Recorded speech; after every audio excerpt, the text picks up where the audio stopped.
Hey, what's going on? In this video, I'm going to walk you through the Money Warrior approach to financial goals and how using this approach can help you to have clear direction, help you organize and prioritize your financial goals, and help you identify what your next goal should be to focus on. I'm Jimmy Murphy, certified financial planner and founder of Money Warrior Academy. So to start off, how did I come up with this approach to goals? It came through a combination of three themes. Number one, my own experience with my own personal finances and achieving our financial goals. Two, my years of experience working as an investment professional at Vanguard. I worked with thousands of people who had been investing for a very long time, and people just getting started investing. And then three, my years of experience as a financial planner, helping people get a handle on their finances, wanting to balance multiple savings goals, debt goals, and investing for retirement. So all of those things combined have helped me come up with this approach.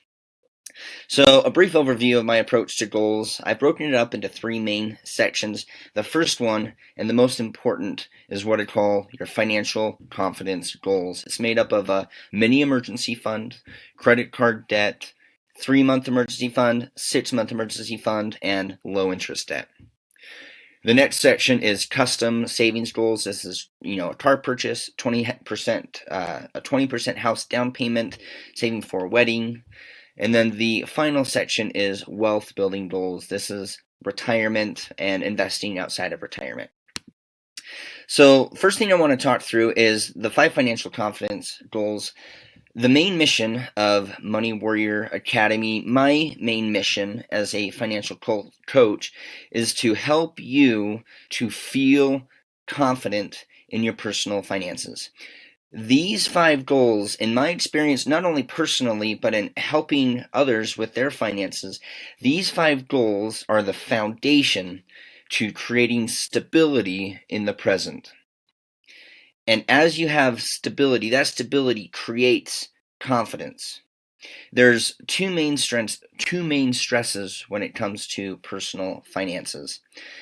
The first stress is unexpected expenses that pop up. Whether they are big or small, unexpected expenses cause stress. And if you're married, that causes stress on the marriage. But number 2, and something that I think often gets overlooked, is the fear or the anticipation of unexpected expenses. Even if nothing comes up, even if nothing happens, this can be a looming anxiety that just kind of weighs on you if you don't feel prepared if something bad happens. So these 5 financial goals help you combat those fears. So that number 1, when, and I deliberately say when, not if, when unexpected expenses come, you are prepared to handle it without being put in a tight spot. And because you know you can handle those expenses, it's going to remove the fear of them as well. And the best part about these goals, the best part about the 5 financial confidence goals is your confidence in your financial situation does not just come at the very end of achieving all of these, and it doesn't even just come at achieving each individual one, but your confidence increases as you make dedicated progress towards these goals. Every time you make progress towards your goal, it's going to boost your confidence that you are on track, that you are taking control of your finances, and you are increasing your ability to handle the unexpected. So now as to the order of these 5 financial goals, the first one is the $1,000 mini emergency fund. It doesn't have to be 1,000. It can be 1,000, 2,000, 3,000. But the point of it is it's something small to work towards. So it's supposed to be easy, faster to achieve, and it's designed to help you feel confident that you can handle 1 to 2 smaller unexpected expenses that come up. If you are just starting out, just getting control of your finances, this is the very first step to work towards. And if you have credit card debt, even if you have credit card debt paying high interest, this is going to be key to breaking the credit card debt cycle. So this comes very first. The second one, once you have that, the second thing to focus on is credit card debt if you have that. Credit card debt is unique in the sense that it is behavioral driven, whether it's from a lack of budgeting or overspending or not saving, which caused you to be unprepared for unexpected expenses, which then had to go on the credit card. So when approaching credit card debt, you want to approach this from a behavioral standpoint, which is why you want to list your credit cards in order of smallest balance to highest balance and focus on one at a time. And as you do that, you're going to achieve some small wins. The whole point of this is to try to get wins quickly. So that's the way to tackle credit card debt, is to organize them lowest balance to highest balance. From there, the third goal is the 3-month emergency fund. This number is not based off of your income, but is based off of your 3 months of expenses. This is designed to help you feel confident that you can handle 2 to 3 major unexpected expenses. From there, you want to work towards a 6-month emergency fund. The main reason why you want to stash away that large of an amount, that large of an amount of an emergency fund, that large amount of cash savings, is really to be prepared to handle a job loss. And I can attest, having experienced a job loss myself, it can take a long time to get your feet under you. So if you were to lose your job, having this 6-month emergency fund gives you the ability to take the time to find your ideal job replacement and not be forced to just go out and find any job that you can, any job that will take you, because you have to pay next month's bills. So having the 6-month emergency fund, number one, takes away the stress if there were to be not only unexpected expenses, but takes away the stress of a job loss. 2, it gives you time to find that ideal job replacement. Or 3, if you're like me and you've had a dream of starting your own business, having the 6-month emergency fund gives you the opportunity to take that job loss to go out and start your business. And that's what we did. Either way, whatever you do, a 6-month emergency fund is going to give you major self-confidence. It's going to take away the financial fears and anxieties of anything big or small coming up. Financially unexpected coming up. The last thing is low interest debt. This is non-mortgage debt. This is things like student loans, car loans, personal loans, anything with a lower interest rate, 10% or lower. When approaching these, you're going to, because this is not necessarily behavioral driven, you're going to approach this different than credit card debt. The main goal with these is to try to save you as much money in interest as possible. And the way to do that is to organize these debts in order of highest interest rate to lowest interest rate, regardless of the balance. And you're going to tackle one at a time, starting with the debt with the highest interest rate and work your way down. As you focus on these, it's going to do 2 things. One, is going to free up minimum payments, so you've got extra cash to work towards your other goals. But then 2, paying off all of your debts, being completely debt-free other than the mortgage, is going to bring you a major feeling of freedom. It's going to bring a feeling of relief and confidence. Now, the last thing that I want to express here, some people have asked me why I recommend the 3 and 6-month emergency fund before tackling the low interest debt. And there's a couple of reasons for that. While you're paying off your low interest debt, if you have expenses that come up, unexpected, big or small, or a job loss, your anxiety, if you don't have the cash saved up for it, your anxiety goes through the roof. Even the anticipation. So if you have a small savings, but you're making a lot of progress towards your debt, you're still going to be filled with anxiety of unexpected things coming up, feeling like it's going to derail you from your plan. But then 2, if they do come up, that makes your stress go up even higher. So that's number 1.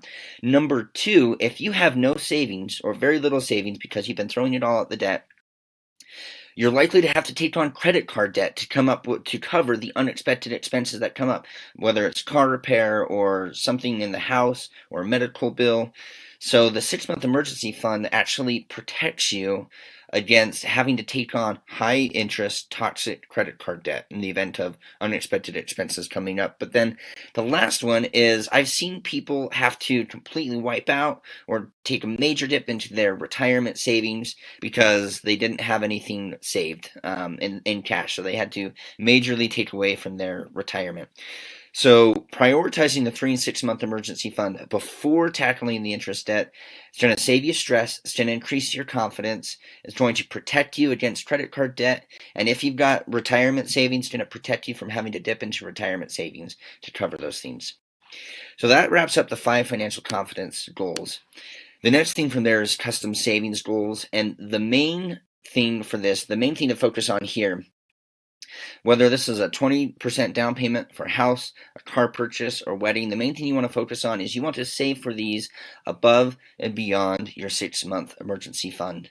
The biggest thing that I see people do, especially when it comes to buying a house, is people will completely wipe out their savings for the down payment on the house. And then they get into the house, and getting into a house can be expensive, and there's unexpected purchases, which can either go into credit card debt, or two, if things go wrong, something breaks, it's just going to lead to a major stressful situation. So the main thing that I want to protect you from is being cash poor when you get into a house. So you want to save for the down payment, save for the car, save for the wedding, above and beyond the 6-month emergency fund. At the very minimum, if you need to use some of it, maintain at a minimum 3 months. At a minimum 3 months, but if you can, keep all 6 months. Last goals that I'm going to walk you through is investing for retirement. As to where this falls in priority, I recommend prioritizing stability in the present and then focusing on building a wealthy future. So the main focus is achieving your financial confidence goals first. Once you have those, you're going to be stable, you're going to feel confident in the present, and it's going to put you in a much better position to really focus on investing for retirement. And when you are in a position to start investing for retirement, the main questions you want to ask yourself, a lot of people don't really know how to even approach saving for retirement. It's so far in the future, the numbers seem so big. There's really 4 questions you want to ask yourself to get you started. Number 1 is, where are you at today? How much do you have invested currently? And how much are you currently investing on a monthly or yearly basis?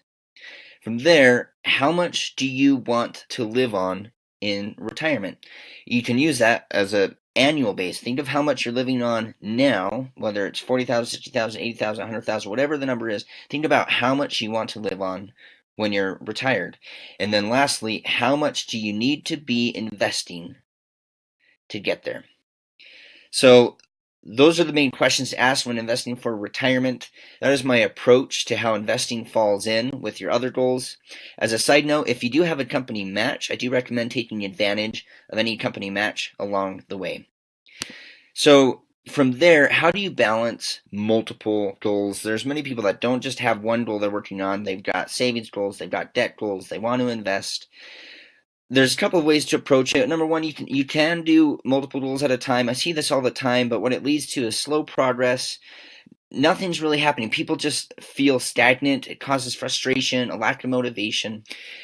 The way that I approach goals is to focus on one goal at a time.